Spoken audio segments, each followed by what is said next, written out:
Why it just takes so long, honestly. Like, I never understand why it takes so long.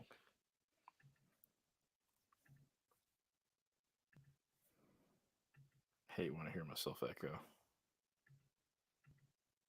Okay. All right. There. We're good there. All right. So let me go live Twitter, create broadcast, chat, leave it open to everyone. What do you mean? What?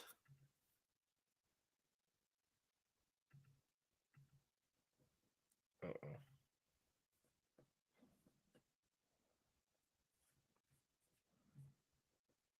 Hold on.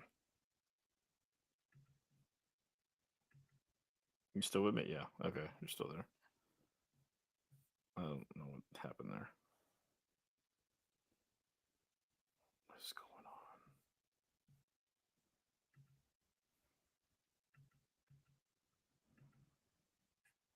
It's not letting me create the broadcast on Twitter. Hold on. Can you hear me? Mm-hmm. Can you hear me? Okay. Yeah, I can hear you. I don't know why it's not letting me create the broadcast on Twitter. It's weird. It's not showing me live right on Twitter. I don't see it. What the heck is going on? Swear, leaving this form to yes, leave form. I don't know why it's not letting me do it. Try this again. Sports, Riverside, everyone.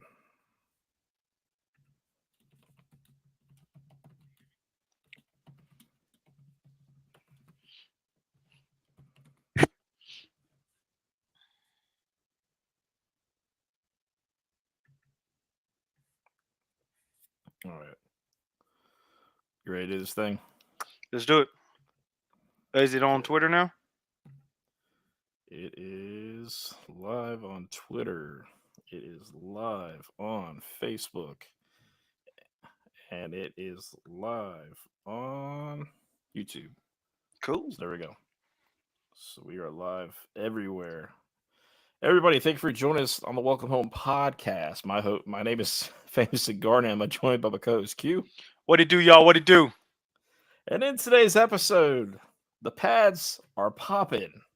Yes, sir. Yes, sir. We are starting to get those practice reports, the scrimmages. They're starting to Mm-hmm. happen, Mm-hmm. and it's an exciting time. It's talking season is almost up, boys. I'm glad. I'm glad because I'm tired of it. Like, folks are ridiculous. It's been stupid. It's been. I think you know what though. I gotta be honest. I think talking season is so bad right now is because we went 5-7 last year. Yeah. I think that plays like a humongous role in like why talking season is so stressful this year, Hmm. why everyone's struggling so bad with it.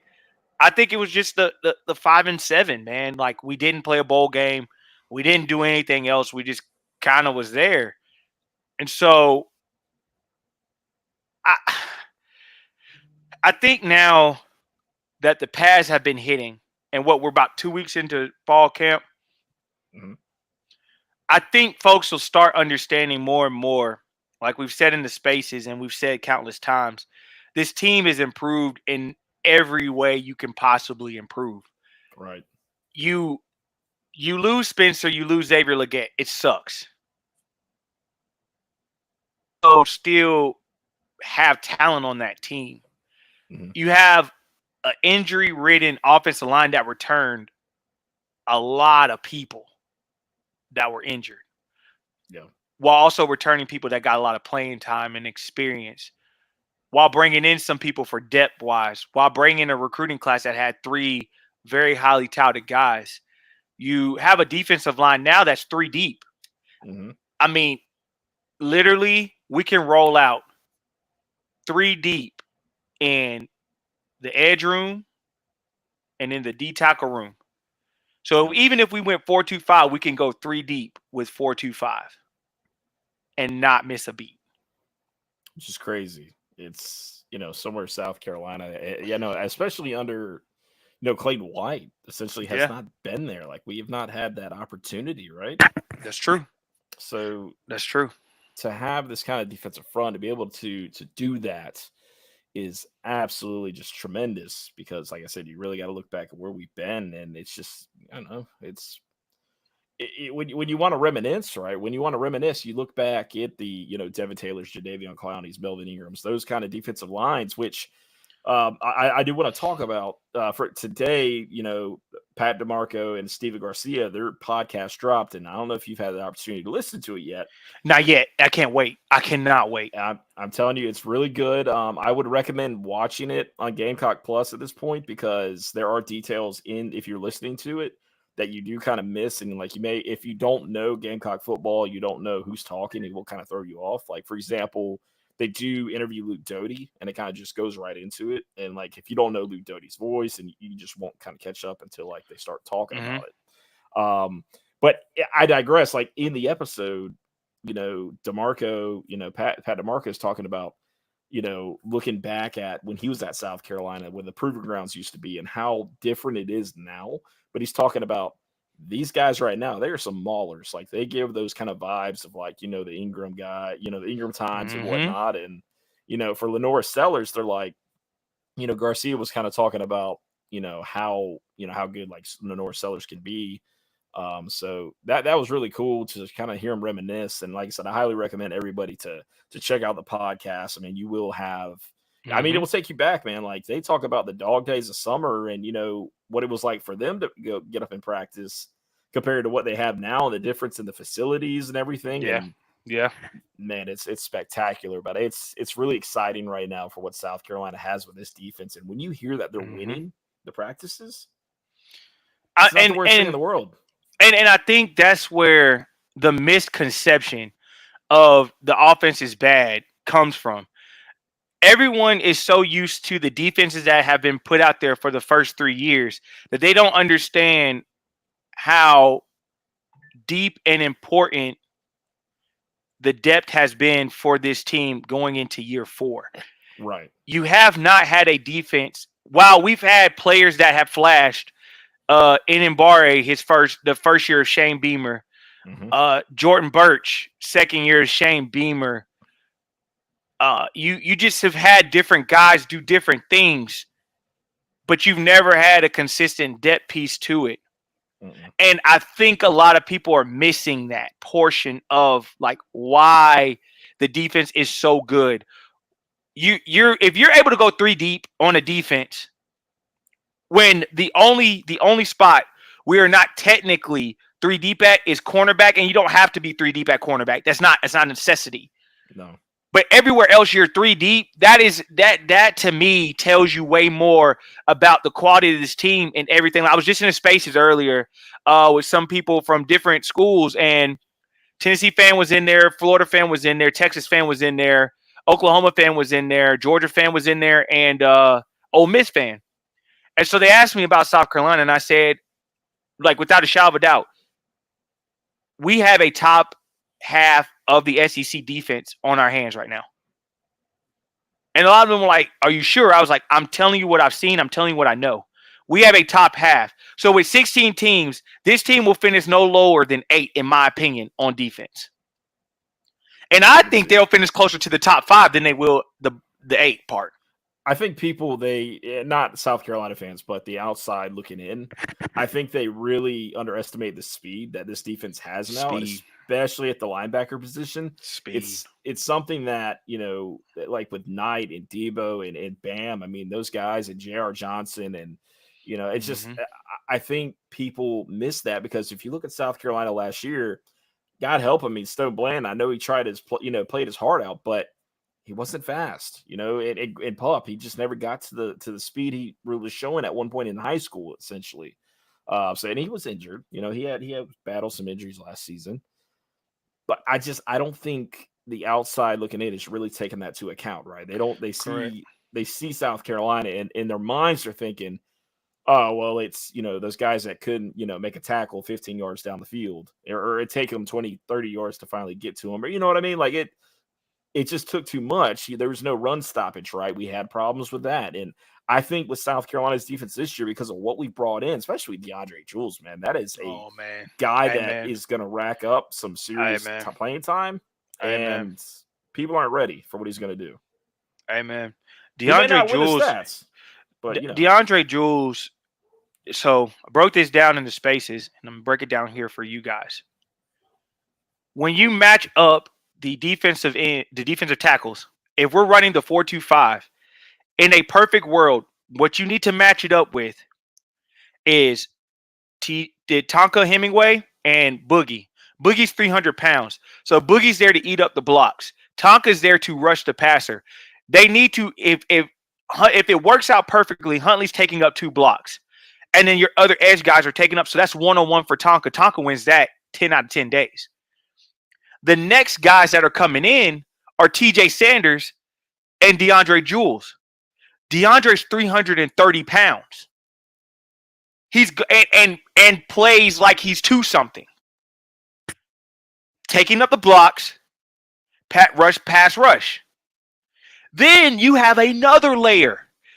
Nick Barrett, Markel Goodwine. Nick Barrett's 330. He takes it up. Markel's able to rush the. This is why I tell you guys, Cal Kennard and Brian Thomas, Dylan Stewart and Gilbert Edmond, Elijah Davis, Desmond Mazulu. I just named off how we can play 4-2-5 right there. I just gave you the answer on how we can play 4-2-5 right there.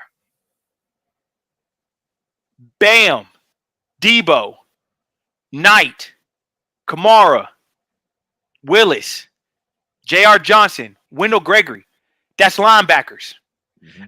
All I'm saying is at this point, if the front 7 gets the rush on them, the back 5 or back 4 are okay. At that point, if the front 6 or if the 7th person, if we go, have to do what we have to do, the back end is okay. They're at this point, they're okay. If you even had this kind of rush against Florida last year, we win the game. Oh, yeah. Because you get to Mertz. At that point, you get to Mertz. Yeah. If you have that kind of rush against Texas A&M, Max Johnson isn't able to maneuver on that second quarter like he did. Mm-hmm. You didn't have the depth last year. You have it this year. So my key to this year is, can we take advantage of that depth? Yeah. We're not going to have that group is not going to be there next year. So this year we have to take advantage of that. That's why I've said, and I'm not backing off of this, 8 wins has got to be your target. Yeah. You got to figure out how to get there. I don't know how you're going to get there, but you got to figure it out. I'll tell you this, we need to, talk about it as well, but we'll talk about it later, but the SEC right now is starting to get hampered by some serious, injuries right now. So we will talk about that. Switching over to the other side of the ball on the offense, right?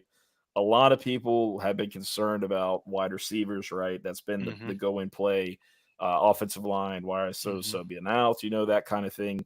And we've been assured, and, the coaches have been assured, and they tell the media as well, like, there's no serious things going on right now with this team. And, people are worried, why isn't Rocket playing? Well, I mean, they haven't taken the bubble wrap off, essentially, right? They haven't taken what for, though? Full go on it. What for, though? That would be my question to anybody. Right. What for? I would understand if Rocket was coming in like, I don't know, what's his name? Anderson last year coming from Newberry. Yeah. Then he needs to get those kind of reps against an SEC defense. Rocket Sanders was a 1,200 plus yard rusher against SEC play, right? At Arkansas. So what does he have to prove to anyone? He doesn't have anything to prove. No. I don't like this narrative of this Nick Harbor stuff. I don't like it. I'm really not okay with it.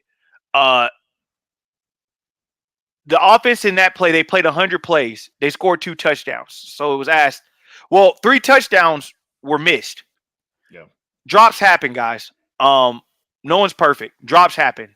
Yes, 2 touchdowns were dropped by our receivers. Mm-hmm. Those are what we call correctable mistakes. Mm-hmm. That's what I call correctable mistakes. Penalties now are correctable mistakes. It would be different if we were struggling due to lack of talent, but we're struggling due to making mistakes. So if you can get correctable mistakes corrected, you're good, because at the end of the day, we do not play until 8:31. Mm-hmm. So we still have time to correct mistakes. And that's what you would want, in my opinion, your team to do is, hey, I want to correct our mistakes. And so that's where you have to look at the offense right now. There's still a young offense. You have a guy that's about to be in his first year starting. Right. You finally have a solid running back stable. You have a tight end room that's very, very, very, very good. You have a lot of different things that in my mind that are going on. I'm okay with. So let them grow. They're growing against a good defense too. The Old Dominion will not have the same defense that they practice against. They're not going to be as talented as the defense they practice against. That is a fact. Kentucky's defense, in my opinion, is not better than this team. LSU's out for grabs. Akron definitely doesn't have it. Ole Miss, we'll see. Alabama will probably be as good or better. Oklahoma, I do not think they're a better defense than ours. Vandy does not have a better defense. Texas A&M has, I think that possibly could be an issue. Wofford definitely doesn't. Missouri taking a step back.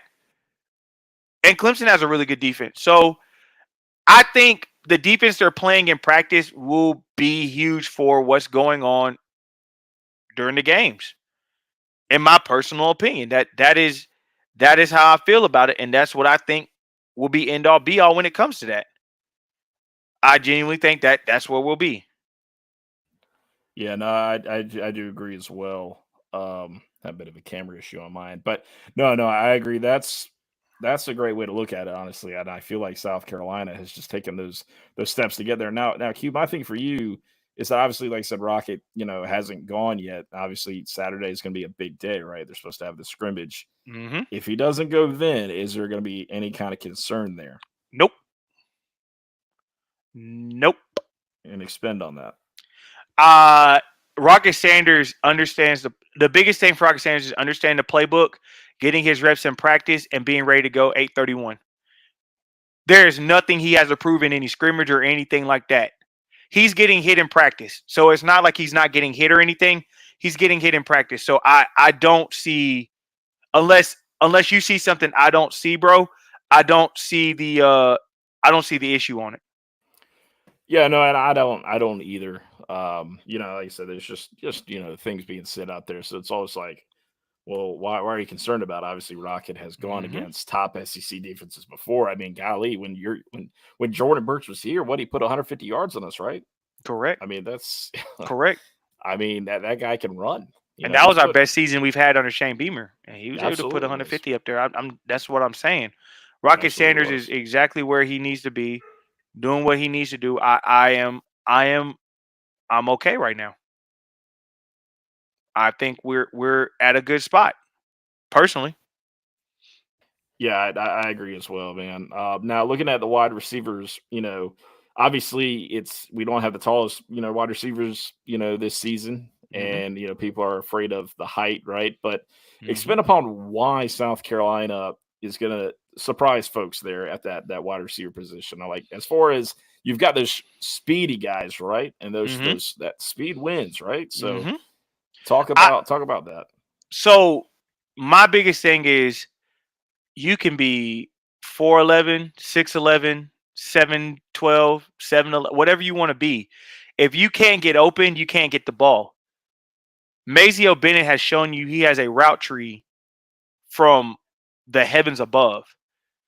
Jacobs from Florida State has come in and just been lights out. Gage Lavadine is literally 1,000-yard receiver.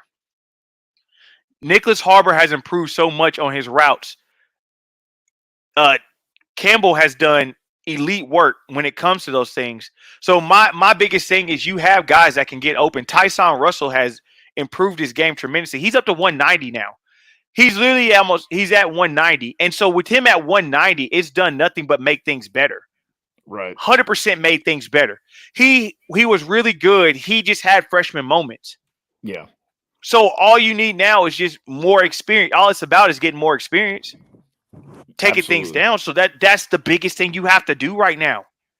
That's giving other guys chances to develop and everything like that. You don't need a 1,000-yard guy every time. Right. We don't need that. We just need guys to be productive. And that's what we have to do. My goal this year, I want our offense to have 3,500 plus yards passing and 2,500 plus yards rushing. Dang. That's what I want. If our team is able to accomplish those numbers, we will get 8 wins or more. Guaranteed get 8 wins or more. Guaranteed. I like it. I do. That's what when people ask me, Q, what do you want? That's what Q wants. That's what Q wants that. I look, if that's what it takes to get 8 wins, I think all of South Carolina, Gamecock Nation would love that, right? Exactly. Now, there's been talks, obviously, this past week in the media, talk to, get a bit of the offense, and that includes Robbie Ashford, right? Robbie Ashford talked to the media, talked about the competition, talked about how would it, it being, for one, a healthy environment, with the quarterback competition.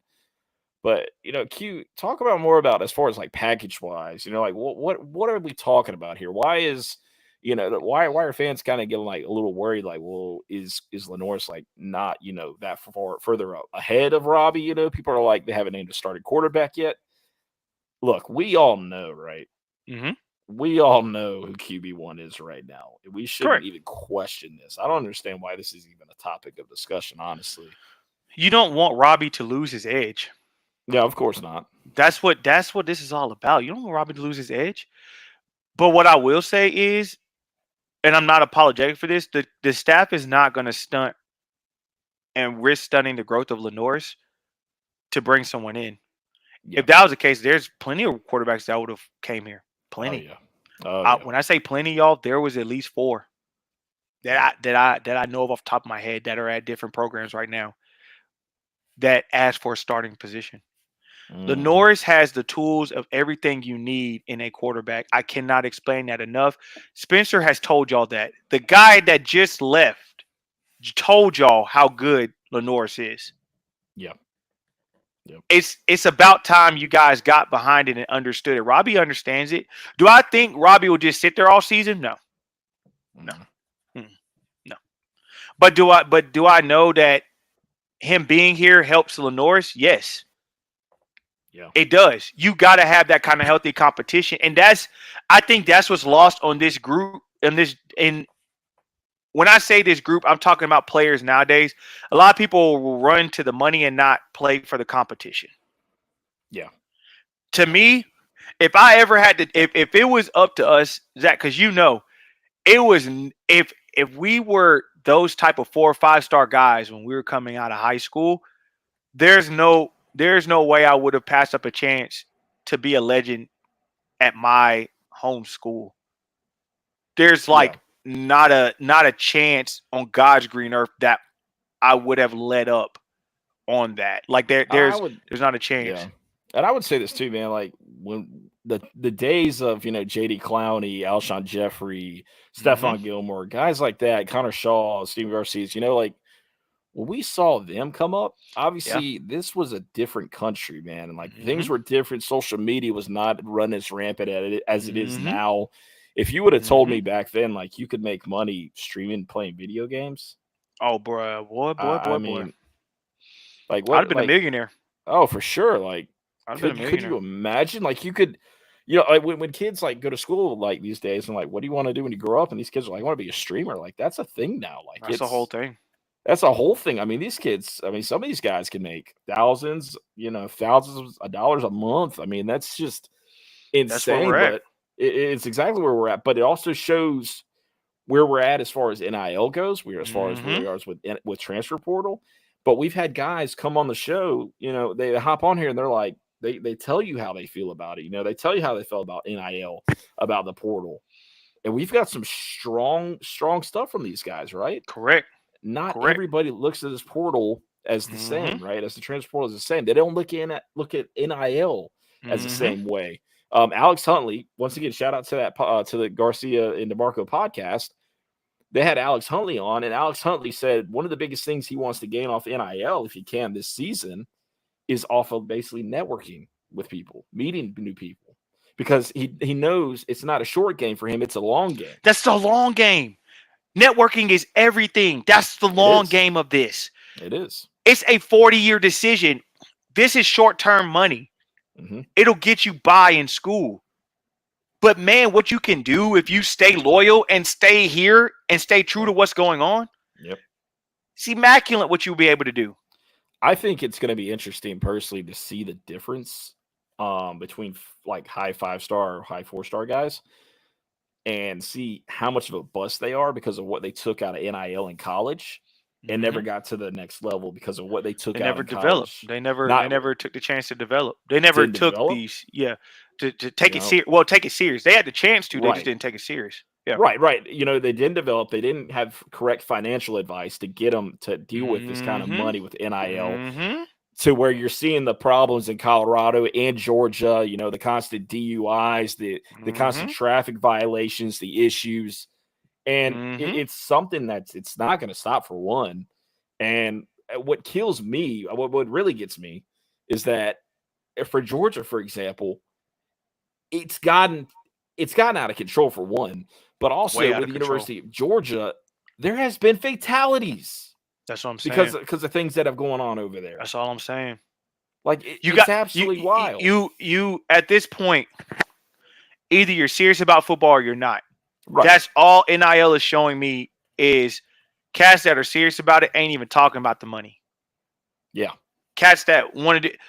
For instance, I'll use the guy at that went to Boston College that committed to us for a wide receiver and ended up going to Boston College. That's from South Carolina. He chased a bag, ended up losing his head coach. Yeah, he did. And it was known that head coach was actually looking for a way out. Mm-hmm. That was known. He was tired of dealing with NIL. He looked for a way out. He was. NIL is here to help. And the Garner Trust has done a good job. Yeah. A lot of these schools that you think are doing well, their NIL pockets aren't doing it. It's more about their tradition than it is about their money. If it was about a money game, if this was strictly NIL, there's some teams that have some players that would not be where they're at, would not probably have those players. Oh, yeah. Like some of these blue blood programs. Mm-hmm. So, in my honest opinion, you're going to have to start thinking and looking and understanding and feeling where you're at and what you're doing in those situations. Right. That's me. That's my understanding. That's where I am with it. That's just me being honest with you. Yeah, no, hey, man, I get it. The thing with me, it's like if you're chasing that bag early, then are you really looking at the future? Are you really looking at going to the next league? Are you really thinking that far ahead? And sure enough, hang on. The kid's 16, 17 years old. Yep. I get it. They're young. They don't, but at the same time, there needs to be financial classes. There needs to be something done. And something needs to be created. Because I'm gonna tell you right now, most high schools in this day and age, thankfully I was blessed with your economics and whatnot, your different classes to teach you things. But this day and age, those classes don't really exist. And I promise you, I'm not saying every parent's like this, of course, but there are parents that are looking at that money sign as well. They're like, oh, little Johnny, he's $800,000. Oh, okay. All right. Yeah, we'll go with him. And then not really look at the situation around them and see what else is going on. They just see the money sign. I agree. And I mean, going through the process now with a family member, I understand it. and I've understood it way more, and I've taken the time out to understand it way more, and I've gotten him to understand it way more and understand where he is with the situation. And so I've always stated this. Everything one happens for a reason, but beyond everything happening for a reason, you are there to develop and be the best player you can be. No matter where you're at, you can get drafted. Yep. So you're there to develop and be the best player you can be. Mm-hmm. That's your goal. Because the second you start chasing bags, things get kind of shaky. It does. So chasing a bag isn't your best bet. Your best bet at this current moment is, hey, my focus is to get here, to get this, to get that, to get boom, to get bam, to get boom, to get bam. That's where you should be at with it. Yep. Oh, no, I agree. Now, switching up, obviously, I went on a little tangent about NIL, and this is something else that is coming to college football, and it's already here. Tennessee, this is reported by Rocky Top Now at Rocky Top Now. Tennessee Athletics has entered a multi-year worth millions partnership with Pilot as Flying J, the gas station. It is reported that Tennessee will share roughly $20 to $22 million per year with players. This is one of the bigger sponsorship deals known to date. So, with that being said, then this is the way it's going to work. That from what I've gathered through the reports I've listened to, the things I've read, and so the way it's going to work is that I guess Tennessee's going to have logos of the Flying J or Pilot on the field, right, and on the courts for basketball and baseball field as well. Just to have it there, it's just simple little logos apparently on the field. I don't think they're putting this on the jersey, as far as I know. If that's happening, then that's a little extra, but. Doing something like this, I mean, that's pretty simple. I mean, would you not sign up for that to get that extra money going into the pockets, whether for NIL or, stadium upgrades and whatnot? I mean, I would. And you got to think of it in like when they're talking about the sponsorships and, hey, this is our exclusive one. So like all Tennessee fans, make sure you're going to Pilot and getting your gas and stuff like that. And that goes to South Carolina. I think when you look at Bank of America, I think we need to look at Bojangles. I think both things need to be looked at. Yeah, I would even say this. I would go this far. We are out of every SEC school. We are the closest. We have the closest Waffle House. We do. I'd even talk to them. We do. I would get as many of those guys as you can. I feel like is Waffle House out of Atlanta though? I know it's in Georgia, but I don't know exactly where it's headlined out of. I don't know where the headquarters is. Might be. Yeah, but I will say this, it's coming. Like it's a thing that's happening, right? Like it's another part of the progressive world of college football, college athletics in general, and it's whether you jump on it now or get left behind. So. And I've seen some great, ideas out there. I've seen BMW, up there in Greenville. I've seen that. I've seen Scout, which is coming to South Carolina here. Boeing, I've seen that come up. I've seen some other Michelin. Michelin's got a bunch of plants here in South Carolina. I've seen that come up as well. So, hey, it's going to be interesting to see what South Carolina does with this and who they go with when it does happen. But I could tell you this right now. I would probably think that they're already looking at it, honestly, at this point, because 100%. They're 100% looking at it. 100% looking at it. Honestly, Mercedes would not be a bad idea. Okay. But I do think Bank of America would be the smartest. If I'm on both sides, I feel like if I'm Bank of America, my closest college town to my headquarters, the closest big college I have is the University of South Carolina. It's true. That's where I'm going to get my most revenue. Closest college to you, yes, is University of Charlotte. 100%. But you're not going to get the same revenue as you would putting your logo, Bank of America, Willie B. Yep. Yeah, no, you're not. Like, you would get way more bang for your buck if you do that. So Bank of America, I feel like that's smart on their end. I think we have the Mercedes, like the big Mercedes plant, like for the nation is in Greenville. Yeah. I want to say that's where it's at. So if I'm Mercedes, if I'm going to embrace this whole thing and be here, I might as well put my logo on something. Mercedes and Bank of America. Team up. As far as smaller ones that could make bigger headlines, Rushes and Lizard Thicket should be on there in some way, shape, form, or fashion. And here's my reasoning why. I'm not saying they should be our main corporate sponsors because they are definitely local places. So they're not going to be able to do the same as these other big corporations. But when it comes to fans coming in town and you are saying these are our restaurants that, are Columbia grown, Columbia made with Rushes and Lizard's Thicket, you've just now brought more business to those two restaurants. Yeah, I mean, and Lizard Thicket's headquarters is 2 blocks down off Key Road. Honestly, And so, Rush's headquarters is down off Sunset. yeah, it would be cool to see some kind of local vibes to it, man. I'm still kind of surprised where we are with NIL that we don't see more local places getting involved with NIL because you see it across the SEC and it's like, man, like, what are we doing? What are we doing? I mean, there are, don't get me wrong, there are some places that do get involved. More of your, lawn mowing services and whatnot. And that sell those kind of appliances, places like that. Kubota, Kubota, that was a good one for Kubota that Kai Kroger had.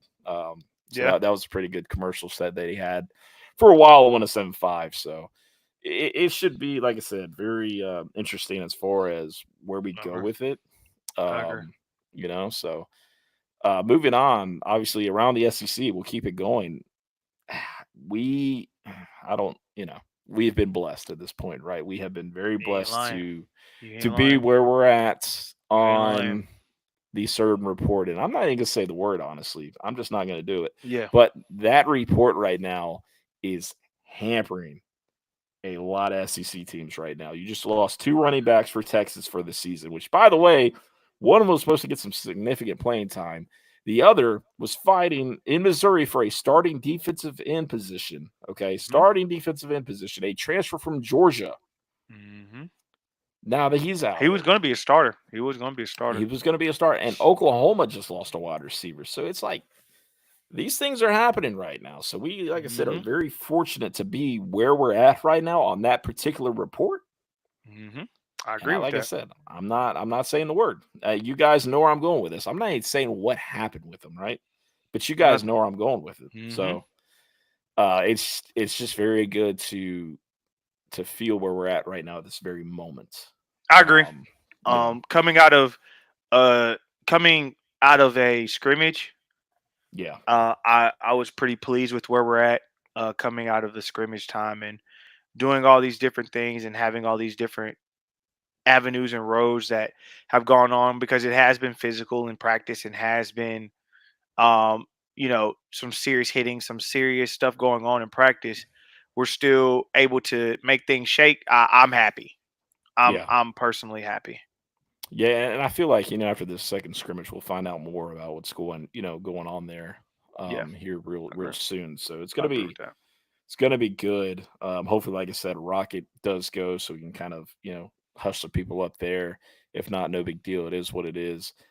I'm voting no. I don't care. After what I've seen, some of the things I've heard, the horror stories I'm hearing too. Kentucky, add Kentucky on there. Their main running back. Like I said, dude, I'm cool. Rocket to me does not have to show up until 8:31. He's good. What does he have to prove? You can't tell me he needs to prove anything. So I want fans to understand that, and I mean that way more than like I can express to you. I'm telling you that as a person who understands how long a 12-game season is, how important this 12-game stretch is this year. Yeah. You're gonna have to give me a good reason why you need to see him do something. Yeah, no, I agree. I agree to a certain point. I feel like we need to see something out of Rocket. And I still do think we will probably see it this Saturday, regardless. But like I said, if it happens, it happens. If it doesn't, it doesn't. I'm not gonna be upset about it. You know what I mean? I have no reason not to not believe what Rocket Sanders can do, right? Because he's done it before. He's done it against us. He made us look foolish in that game. which no longer a Gamecock now, but Xavier McLeod was sitting next to me watching that Arkansas game in the lobby at a Chevy dealership. So fun times. But Yeah, real fun. you know, yeah, real fun times. But yeah, no, we know what he can do.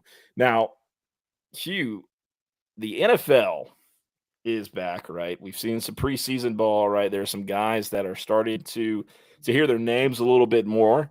And for you, there's a special place in your heart with Pete Thamel. And a certain Pete Thamel, he might be sitting on his hands after that 2-minute drill against the Arizona Cardinals the other night.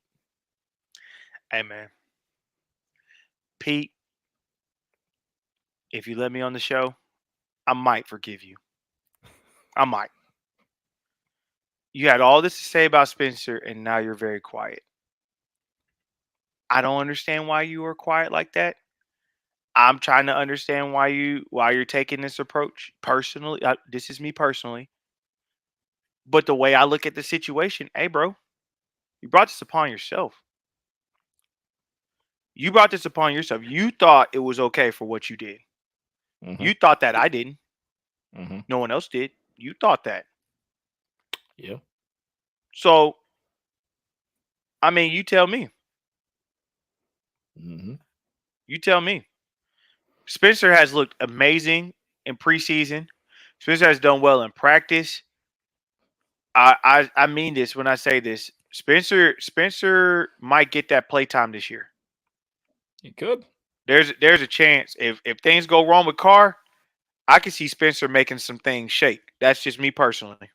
Well, I tell you this. I mean, I did watch the game in its entirety, which, by the way, I'm a Panthers fan. So watching the Saints play a full game and them not playing Carolina doesn't happen often. Actually, it's probably the second time maybe I've done it watching, not watching Drew Brees playing.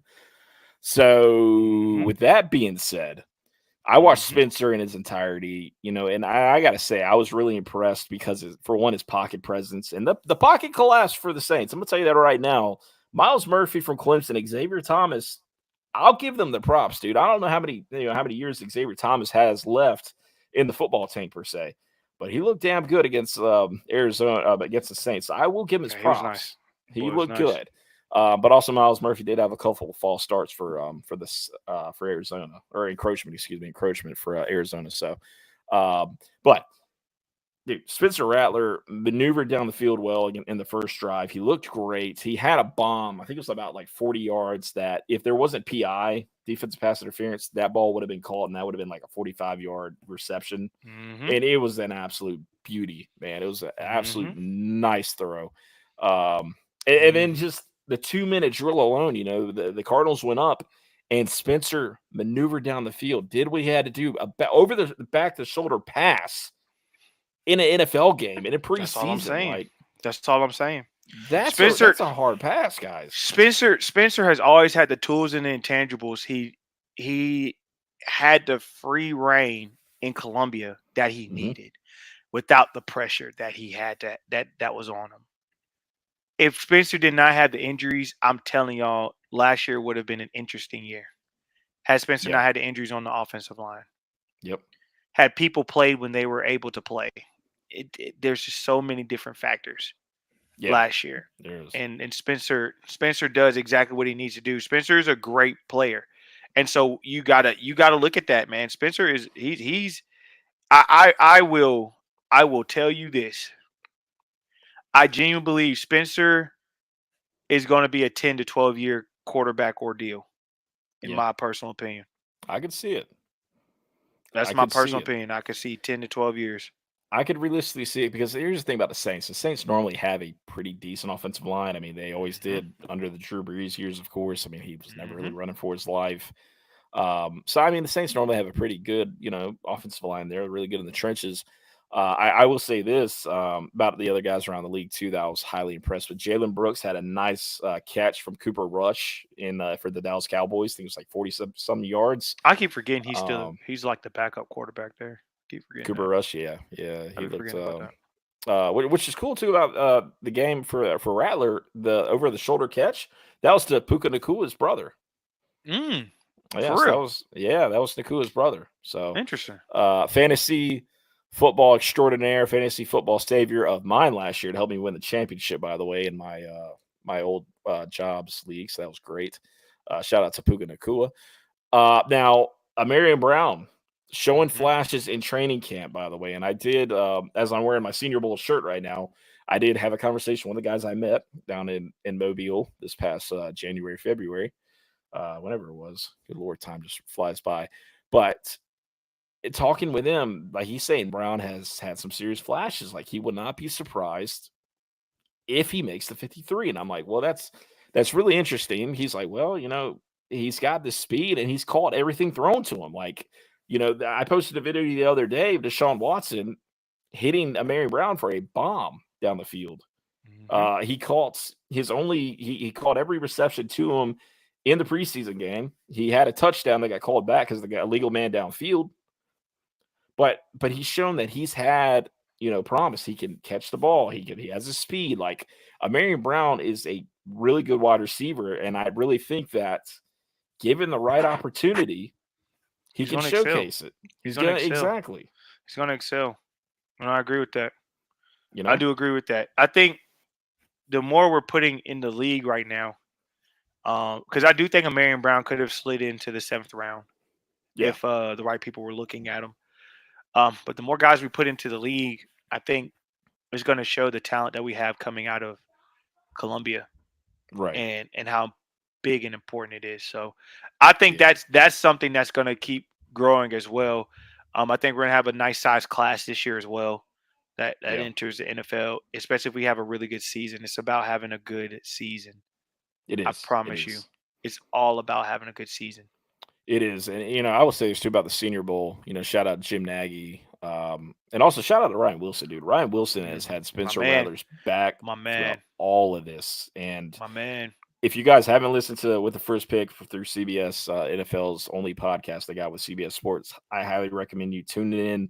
They're going to Mhm. break down this past weekend for preseason, and obviously Spencer Rattler's going to be coming up. And like I said, Rick Spielman, former general manager of the Minnesota Vikings, not the biggest fan of him. So I did tag him in a fun tweet the other day, a nice little meme said, "Hey Rick," it was Rattler holding that little post-it from a couple years ago at the Gator Bowl.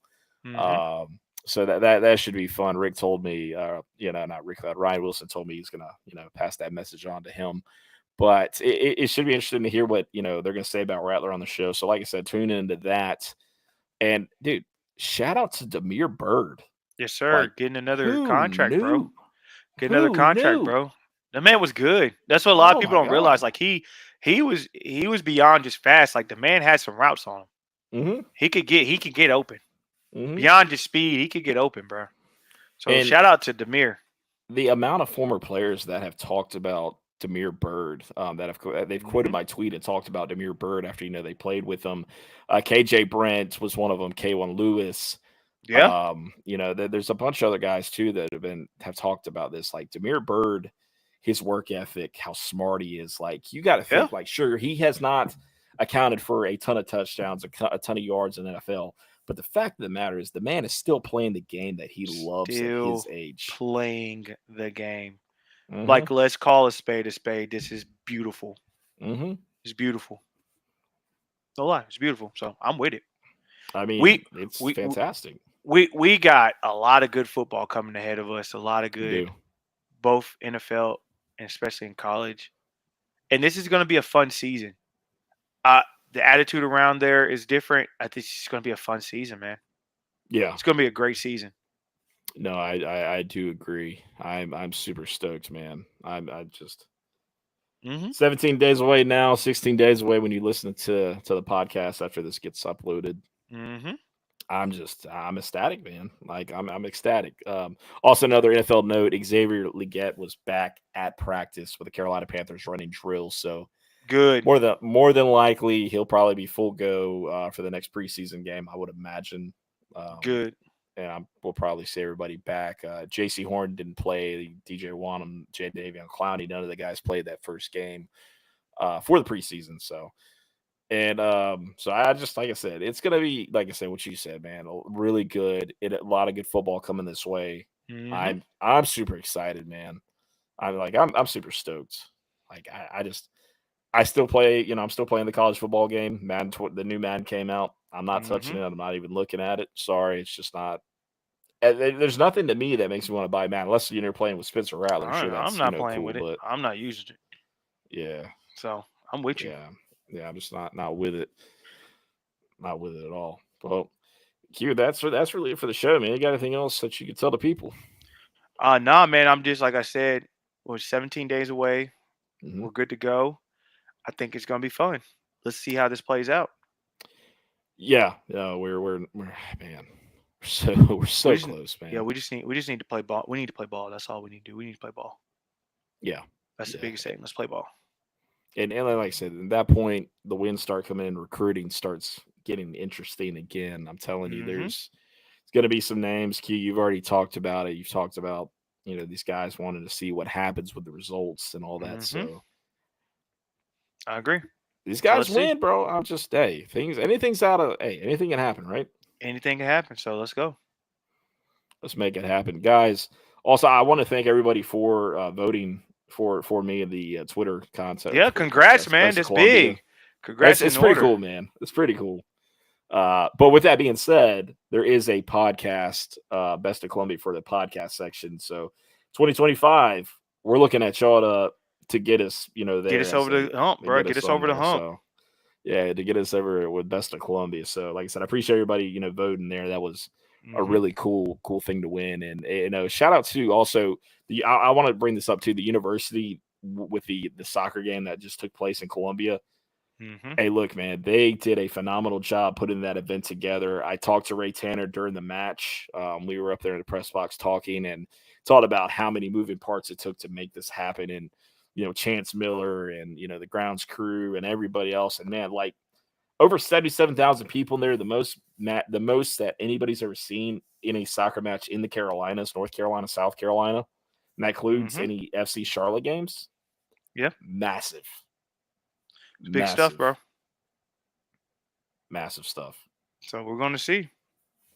Yeah. So, like I said, you guys did a fantastic job. Like a bunch of and also finish the show out. There's a bunch of Gamecock events that are coming up this Saturday down at Steel Hands Brewery. There's a Garnet Bash, I think it's what it's called, down at Steel Hands that runs from 5 in the afternoon till 10 o'clock at night. I got a lot of good music that's gonna be played out there. So tune into that. Go to that if you can down at Steel Hands.